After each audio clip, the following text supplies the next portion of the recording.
Good morning, all of you. Welcome to your SST class. And students, today I am continuing your chapter Electoral Politics. Under this chapter, we have to be learned till now. We have to be learn about why do we need election and what makes an election democratic. जिसमें हमने पढ़ा था कि क्या क्या limitations भी हैं political competitions की that we already discussed. Now today's topic is what is our system of election. Now under this topic we have to be learn about the various forms of election steps of election process in our country. हमारे country में election के करवाने के election hold करवाने के कौन कौन से स्टेप्स हैं, किन स्टेप्स में हम इलेक्शन करवाते हैं, that we have to be learn now. Okay, तो let's start reading about this. तो स्टूडेंट्स, अगर हम अपने इलेक्शन प्रोसेस की बात करें तो mainly in our election process we have 6 steps. हमारे पास 6 स्टेप्स हैं. One is electoral constituency, then is reserved constituencies, then third one is voter list, fourth one is the nomination of candidates, election campaign, and the last one is voting and counting of polling and counting of votes. Okay, so these are the 6 steps of our election system. Now we have to be learn about these systems, steps of election system one by one. Okay, first of all there is the first we have to read this. Election for the Lok Sabha or parliament are held every 5 years. As we all know that in our country elections are held after every 5 years at the same time and are referred to as a general election, और हम इन्हें general elections के नाम से जानते हैं. The system of election can be understood with the help of the following points. तो very first point is electoral constituency. First of all you must know what do you mean by the constituency or electoral constituencies. अब constituencies होता क्या है exactly अगर मैं students आपको बताऊं constituencies क्या होता है. जैसे हमारे पास ये सपोज यमुनानगर है, ठीक है. अब यहाँ पर इलेक्शन करवाने के लिए हमने क्या किया कि पूरे यमुनानगर को कुछ पार्ट्स में डिवाइड कर दिया. ये मैं लोकल इलेक्शंस की बात कर रही हूँ, नॉट मेंबर ऑफ पार्लियामेंट. हमने कुछ वार्ड्स में डिवाइड कर दिया और हर वार्ड से एक एक पर्सन खड़ा होगा और पूरे यमुनानगर के लिए एक म्यूनसिपल कमेटी या एमएनसी के लिए हम चूज़ करेंगे, ठीक है. ऐसे ही पूरे कंट्री के लेवल पर होता है. कंट्री में हमने कॉन्स्टिट्यूंसीज बनाई हैं, स्टेट्स नहीं है. स्टेट्स तो हैं ही हैं बट स्टेट्स में भी कॉन्स्टिट्यूंसीज हैं. हमने जैसे कहा हरियाणा, ठीक है. अब हरियाणा स्टेट्स में अगर हम मेंबर ऑफ पार्लियामेंट की बात करें तो हमारे पास 10 कॉन्स्टिट्यूंसीज हैं. यानी कि हमने क्या करना है कि पूरे हरियाणा को 10 पार्ट्स में डिवाइड करना है, तो वो इलेक्टोरल कॉन्स्टिट्यूंसीज आएंगी. अगर हम पूरे हरियाणा में मेंबर ऑफ पार्लियामेंट की बात करें तो हम पूरे हरियाणा को 10 पार्ट्स में डिवाइड कर देते हैं. तो उस टाइम पे हमारा जो यमुनानगर है वो डू यू नो कि किस कॉन्स्टिट्यूंसी में आता है. That is in Ambala constituency. हम अम्बाला कॉन्स्टिट्यूंसी में आते हैं क्योंकि यहाँ पर हम डिस्ट्रिक्ट वाइज नहीं चल रहे हैं. यहाँ हमने पूरे हरियाणा को एक कॉन्स्टिट्यूंसी में 10 कॉन्स्टिट्यूंसीज में डिवाइड करना है. क्यों? क्योंकि हमने पूरे हरियाणा से कितने मेंबर ऑफ पार्लियामेंट लेने हैं? 10 मेंबर ऑफ पार्लियामेंट लेने हैं. तो वो जो कॉन्स्टिट्यूंसी है वो इलेक्टोरल कॉन्स्टिट्यूंसी है, ठीक है. Now let us read it. In our country we follow an area based system of representation. हम representation के system करते हैं. representative government है हमारी. जैसे कि मैंने आपको बताया था कि हम मेंबर ऑफ पार्लियामेंट चुनेंगे और वो जो मेंबर ऑफ पार्लियामेंट है वो अपना एक लीडर इलेक्ट करेंगे जिसे वो प्राइम मिनिस्टर चूज करेंगे, ठीक है. The country is divided into different areas for the purpose of election. Country को हमने एरियाज में डिवाइड किया. These areas are called electoral constituencies. हम इन्हें क्या कहते हैं? Electoral constituencies. And the following points are to be kept in mind related to them. The very first, the voters who live in a constituency elect their representatives. Voter जो एक constituency में रह रहे हैं वो अपने लिए एक रिप्रेजेंटेटिव इलेक्ट करते हैं. Our constitution require that each constituency should have roughly equal population living within it. Voters जो एक एरिया में कॉन्स्टिट्यूंसी में रह रहे हैं वो उसको रिप्रेजेंटेटिव कर रहे हैं, अपने एरिया के मेंबर को इलेक्ट करेंगे, अपना रिप्रेजेंटेटिव इलेक्ट करेंगे. सेकेंडली, अगर constitution require that each constituency, हमारे कॉन्स्टिट्यूशन में ये लिखा हुआ है कि हर कॉन्स्टिट्यूंसी में हैव रफली equal population living with in it. Her constituency में ऑलमोस्ट पॉपुलेशन जो है इक्वल होनी चाहिए. ये नहीं है कि किसी में ज़्यादा है और किसी में बहुत कम है, ऐसा नहीं होना चाहिए. हाँ, थोड़ा बहुत डिफरेंस चलता है, रफली इक्वल होनी चाहिए इन एवरी कॉन्स्टिट्यूंसी, ताकि वो हम इक्वल अपॉर्चुनिटी सबको दे सकें. ठीक है.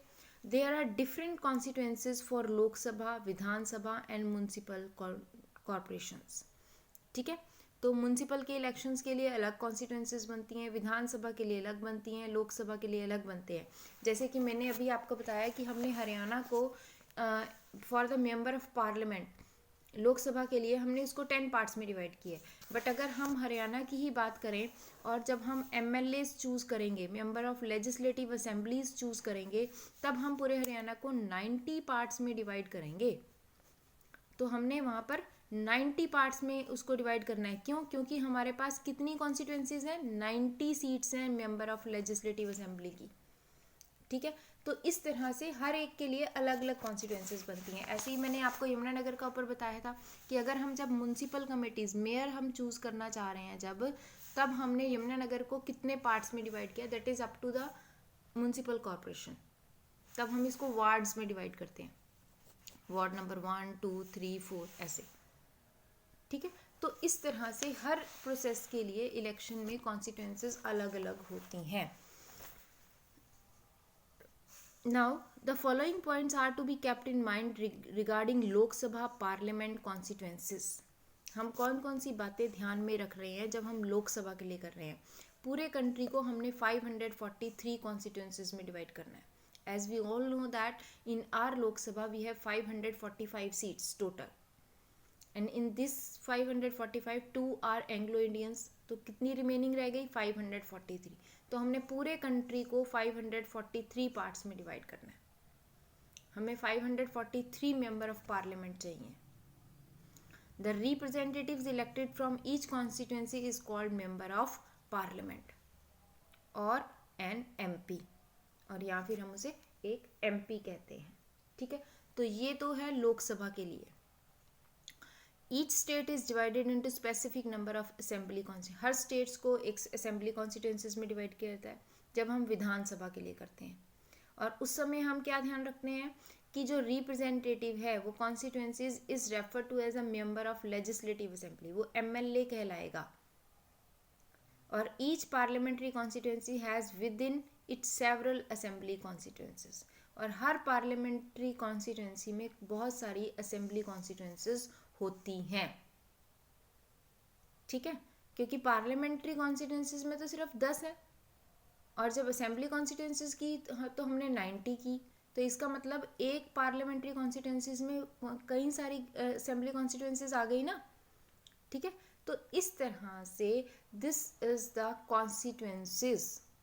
ये कॉन्स्टिट्यूंसीज हैं electoral constituencies.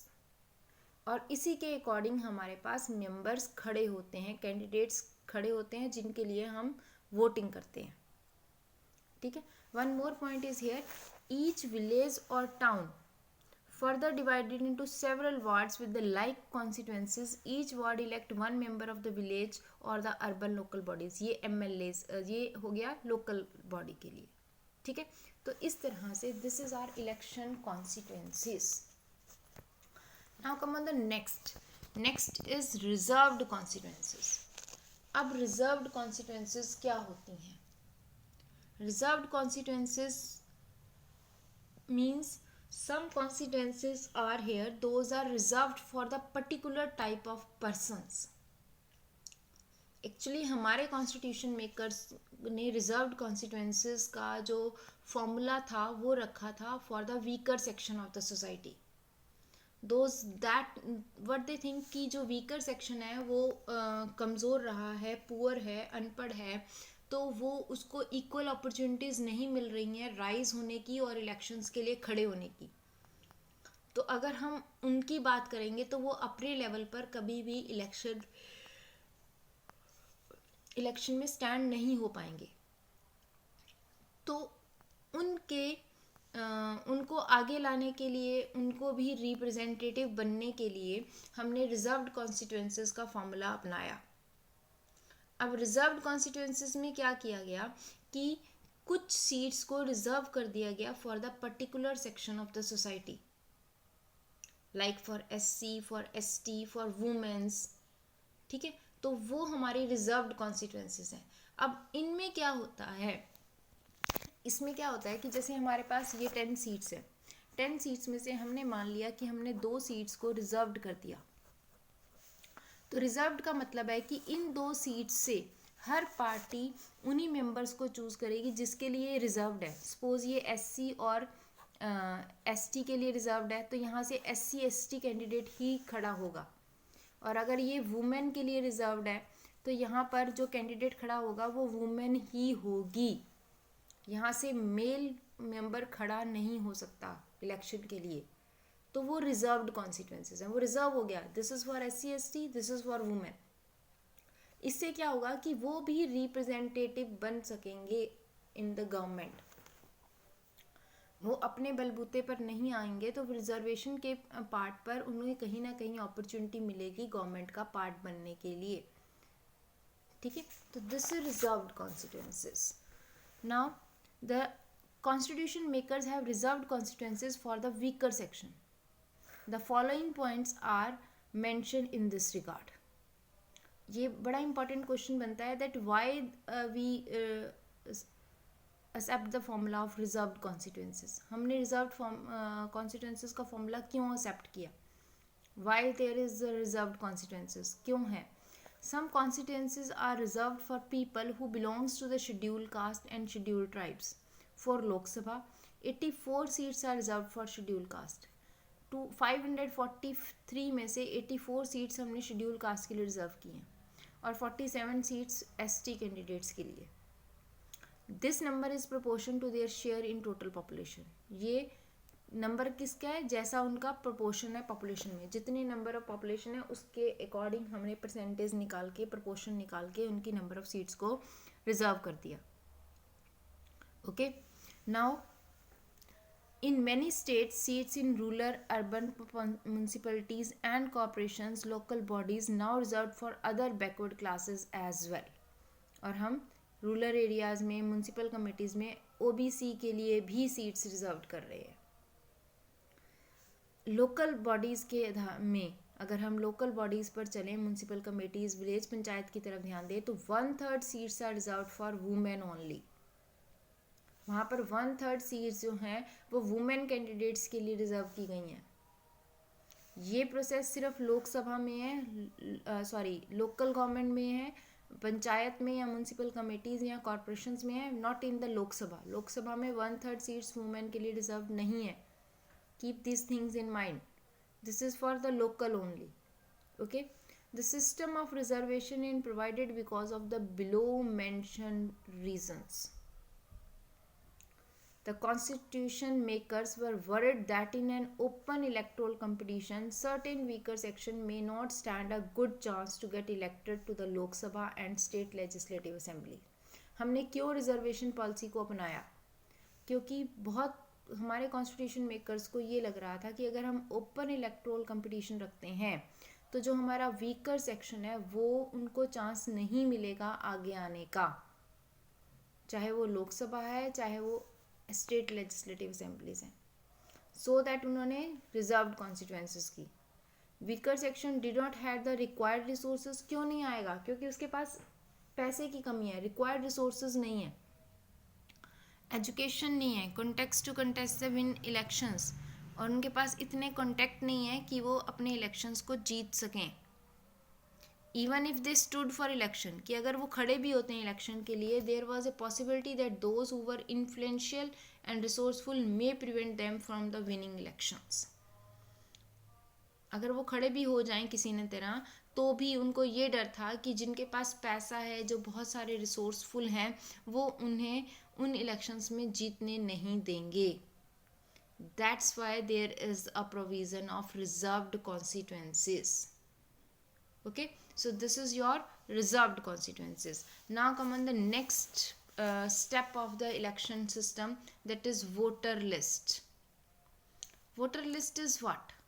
Under this voter list, every government prepared a list of voters, that how many voters are there in the country, and in every election, before every election, this process is followed.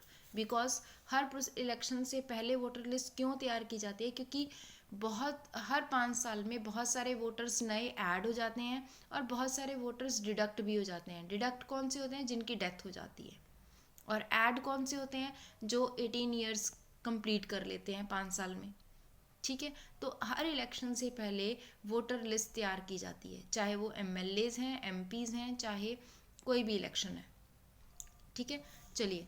तो once the constituencies are decided, the next step is to decide who can not vote. This is the decided in the following manner. ठीक है, तो कौन vote डाल सकता है, कौन नहीं डाल सकता, इसके लिए वोटर लिस्ट प्रिपेयर की जाती है. सिटीजन एज 18 ईयर्स, हमारे कंट्री में क्या है, 18 साल से अबव का कोई भी पर्सन वोट डाल सकता है. 18 और 18 से अबव. ठीक है. अब रिगार्डिंग हिज और हर कास्ट, रिलीजन और जेंडर, बिना किसी रिगार्डलेस, हम रिलीजन कास्ट का कोई भेदभाव नहीं कर रहे हैं. हर पर्सन जो 18 और 18 ईयर्स क्रॉस कर चुका है वो वोट डाल सकता है. ठीक है. हाँ, इसमें हमने क्या किया है, criminal persons with unsound mind can be denied the right to vote, but only in rare situations. वो भी रेयर सिचुएशंस में होता है. ठीक है. इलेक्शन लिस्ट प्रिपेयर की जाती है इसके लिए, eligible to votes prepare, and this list is officially called the electoral roll. हम इसको क्या कहते हैं? Electoral roll. And this is common as known as voter list, और इसे कॉमनली हम वोटर लिस्ट के नाम से जानते हैं. It is the responsibility of the government to get the name of all the eligible voters put on the voter list. ये government की रिस्पॉन्सिबिलिटी है कि वो सभी को वोटर लिस्ट में डाले. As new person attain voting age, क्योंकि बहुत सारे नए पर्सन आ जाते हैं, वोटर लिस्ट में ऐड होते हैं. बहुत सारे वो भी जो डेड हो जाते हैं, वो डिलीट हो जाते हैं. कुछ ऐसे भी होते हैं जो कंट्री छोड़ के चले गए, वो भी डिलीट हो सकते हैं. ठीक है. तो बहुत सारी चीज़ें हैं जो वोटर लिस्ट में वेरीफाई की जाती हैं बिफोर एवरी इलेक्शन. ठीक है. रिवीजन की जाती है वोटर लिस्ट की आफ्टर एवरी 5 ईयर, और रिमेन श्योर किया जाता है कि ये अप टू द डेट, जब तक हो सके, जब तक इलेक्शन है उससे पहले ये सारा काम हो जाए. ठीक है. अब हमने पिछले कुछ सालों से नया आइडेंटिटी फ़ोटो कार्ड EPIC बनाना स्टार्ट किया है, इलेक्शन फ़ोटो आइडेंटिटी कार्ड, जिसमें फ़ोटो भी होती है. ठीक है. Try to give card to every person in the voter list, और इसमें हमें वोटर कार्ड मिलता है ना, तो हर पर्सन के पास वोटर कार्ड होता है. ये अभी हुआ है, पहले ऐसा नहीं था. ठीक है. तो ये है हमारा वोटर लिस्ट तैयार करने का तरीका. वोटर ID कार्ड बनाया जाता है और वो हर जगह काम भी आता है. वो हमारा एज ए आइडेंटिटी यूज़ होता है वो. But the card is not yet compulsory for voting. Voters can show any other validity proof like driving licence, ration card और पैन कार्ड. ठीक है. बनाते ज़रूर है, पर जब हम वोट डालने जा रहे हैं तो हमारे पास वोटर कार्ड नहीं भी होगा तो कोई ज़रूरी नहीं है, हम अपना दूसरे आइडेंटिटीज़ को भी दिखा सकते हैं. ठीक है. So this is about your voter list. Next topic we will discuss in the next video. Till then, goodbye. Thank you.